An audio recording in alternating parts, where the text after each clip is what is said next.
guys, it's Chaco-chan and welcome back to my channel. So today's video is going to be all about things I do now since living in Japan that I would have never done while living in America.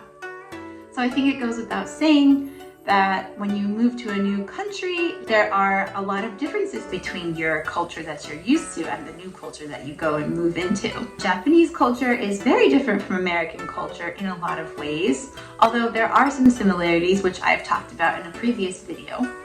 But today I'm going to talk about some things that definitely are not very typically standard for American lifestyles, but they are commonly done in Japan. Before I get started, I would so appreciate it if you gave this video a like, and please subscribe to this channel. It really helps me out and allows me to continue making videos like this for you. So without further ado, let's get into the list.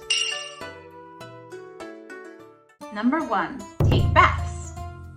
So in America, we obviously have bathtubs in our shower rooms, but I don't think it's really so typically common, especially nowadays, to take baths regularly like they do in Japan. One of the big reasons is because we don't have a machine in our bathtub that recirculates and reheats the water.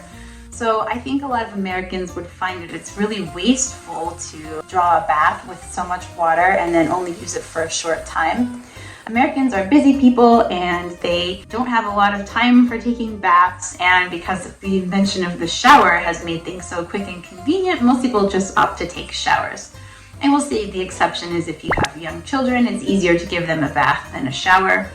But again, a lot of people don't just commonly take a nice long hot bath, myself included.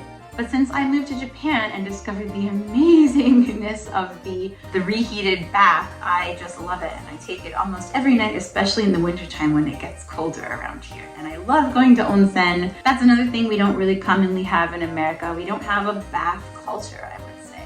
And hot springs are pretty unusual in America, although there are a few places where they do exist. So that is number 1. Now let's move on to the next one.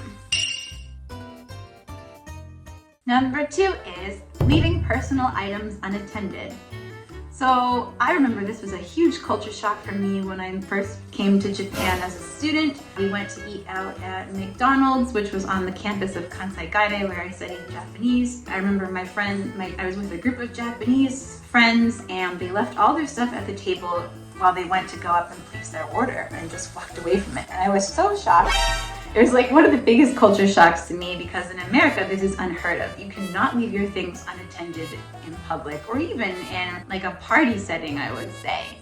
So I was really surprised that they just left their wallets, their jackets, their bags, and walked off without even thinking a thing of it. But since my time here in Japan, I've come to understand that people here are very honest and they don't steal things commonly, although it is possible and it has happened before, I'm sure.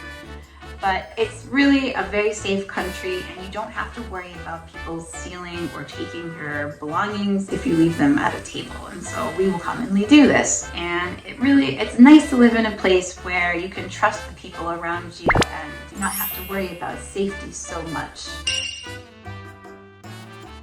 Number 3 is pay with cash. So in America nowadays, most people pay for everything with credit cards and debit cards or like e-payments through your phone or something like that.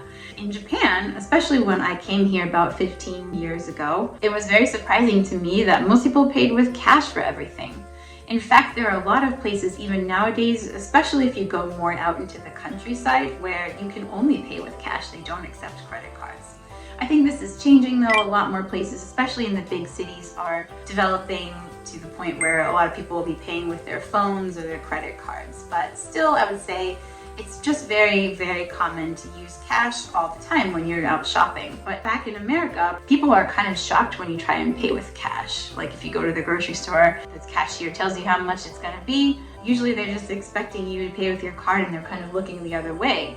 So if you hand them a big wad of cash, they're a little bit surprised and unprepared for what to do sometimes in some cases. So yeah, that's one of the things that's different. But I do prefer to pay with cash here. It's just easier for me, and so I've gotten really used to that and I appreciate it. And because I use cash all the time, I often try to pay with exact change, which helps lighten my wallet with all those coins and stuff floating around in there.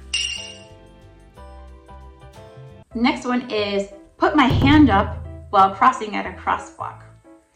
So in Japan, it's very typical, I think, for children to be taught when they're about to cross the street to hold up their hand like this as they walk across the street.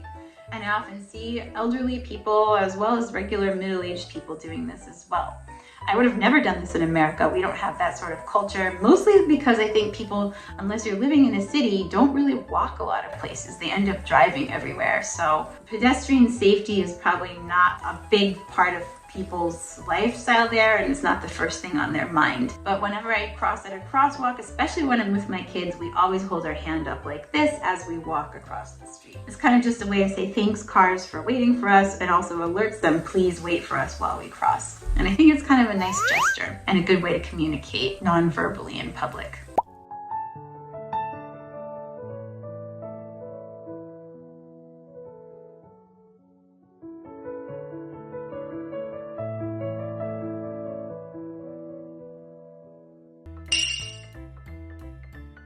The next one is bowing. So I do a lot of bowing here, like when I'm at the supermarket or when I'm meeting people or talking to people. It's very common to do a little bow. It's polite in Japanese culture and shows respect for the other party, and it's just an easy way to communicate your appreciation for the interaction non-verbally. In America, people don't bow. That's like unheard of. Like bowing, I would say, probably for most Americans would consider that to kind of be putting yourself below someone else. And in general, we prefer to be equals in America. We like to kind of be on the same ground, standing on the same ground at the same level when we're talking to someone else. So bowing is not in our culture. I'm not saying there's anything good or bad about either way, but it's just a different culture. In Japan, people like to show respect to others. And I think this stems back to ancient times when there was a real court system here and people had to show a lot of respect to others. And bowing is basically saying, I'm putting myself below you, I'm putting myself in your care and your trust, and I would hope that you honor me back and do the same thing. It's a very nice aspect of Japanese culture. Next one is putting my hand in front of my mouth when eating, like this. I think this is probably pretty typical for women here. They don't want to show eating gestures, which might be considered to be unsightly or not elegant. So a lot of women will cover their mouths when they're eating, especially when in polite company. I would have never done this in America, but since moving to Japan, all the women around me often do it, and so I just sort of picked up that habit as well and started caring about what I look like when I'm eating, especially in front of other people that I might not know so well. So I don't know. I'm not saying there's anything good or bad about it, but it's just something that I don't think most typical Americans would think of doing. Eating is just something really regular and normal for most people, and people don't really think much of it, so they don't care about maybe those kinds of table manners so much like they do in Japan. Next one is eating kaki or persimmon. So kaki is persimmon in English, and it's kind of an interesting fruit. It's very large and dense. It has a sweet flavor, but only if you eat the Japanese variety. There's many different varieties, so the one that's available in America can be kind of astringent and bitter, and it was just not bred to be the same kind of fruit that it is here in Japan.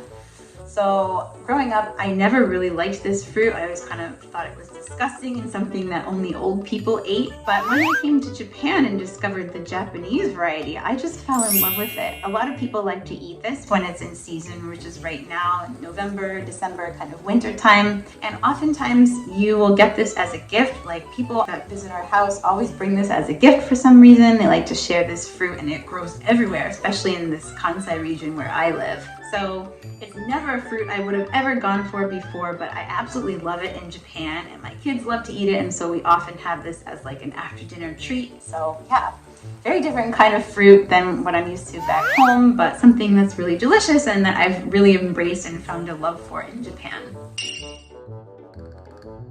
And finally, the last thing on this list is eating sweet potato as a treat or a dessert. This one probably people weren't expecting, but let me explain. So in Japan, yakimo or imo is like a sweet potato or a Japanese yam. And people here like to eat this as a dessert or a snack. Now in America, we do have sweet potatoes and yams, obviously, but I think people would consider that to be not so much a dessert, more as like a savory dish or something that would go with a savory dish. Oftentimes people will eat sweet potatoes as part of a holiday meal, so like at Thanksgiving or Christmas time, but people will also eat it like as its own meal or with a steak or some kind of meat or something like that. So I think the way that the two cultures, the way that they consider eating it is a little bit different, but I really like eating it as a snack here in Japan. And I think it's something really healthy and tasty and it fills you up. So my kids also love that as well. So that was the end of this list of things that I do now that I live in Japan that I would have probably never done living in America. I bet a lot of people were expecting me to say that I remove my shoes when I come into the house.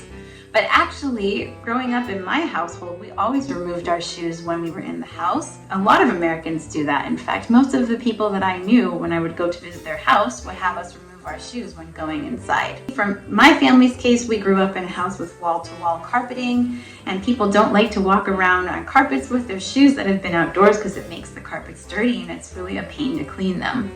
And so it's pretty common in America to have lots of carpeting in houses. My grandparents' house was an old farmhouse and it had wood floors, and that is the one exception. We would always wear our shoes in there, but that was because it was a dirty farmhouse and people were always going in and out of it, tracking their mud around. So you would definitely not want to go around the muddy, dirty farmhouse without your shoes on because your socks and your feet would get absolutely filthy. So there's different camps in America for whether you remove your shoes or you don't take your shoes off in the house, but personally, my family and most of the people that I knew did choose to remove their shoes. So that's not one I can include on this list, but I did think it was worth mentioning. So thank you so much for watching all the way to the end of this video. Again, please give it a like, please subscribe to my channel, leave a comment down below. What are some things that you find interesting and would you have added anything to this list? Let me know and I will see you next time. Ja ne!